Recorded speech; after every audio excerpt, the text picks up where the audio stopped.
mohatag o kagawasan. Ang kanang kamatuoran ba mo ba na ang pagdili sa mga butang na kalibutanon? O ba na ang pagdili sa bisyo?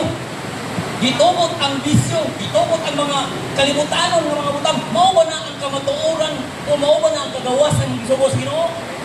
Dili. Dili gyud na to mahulagway nga ang iglesia sa Dios na ay mga kahilayan. No, may mga kahilayan. Sumala sa Juan 8:44, ang mga tao nga walay kamatuoran o bakakon, anak sa yawa. Oh, anak sa yawa daw itong mga bakakon na nakuha silang kaugalingon nga doktrina. Ang anak ko sa yawa ay mga bakakon man. Anak sa diri ha. Juan 1:2-4 lingon daliton ang nagaangkon na nakaila sa Dios apan wala magatuman sa iyang mga sugo gitawag nga bakakon.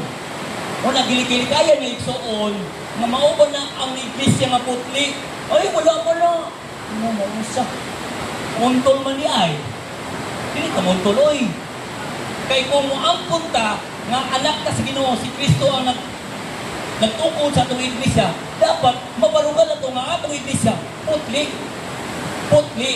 no kanang Katoliko nga basig mo na mo ba ang Katoliko Roma Katoliko no dili na mao dili na mao kaya ang ulo sa Roman Catholic Church Roma kaya gitawag sa Roman Catholic Church kaya ang ulo Roma ang body Church Catholic niya katawan nila iglesia kumakalyak gikan sa Roma kung ano pasabot ka na no kung pasabot ka na muna mga kaisunan kung atong manunaon na nga reality ang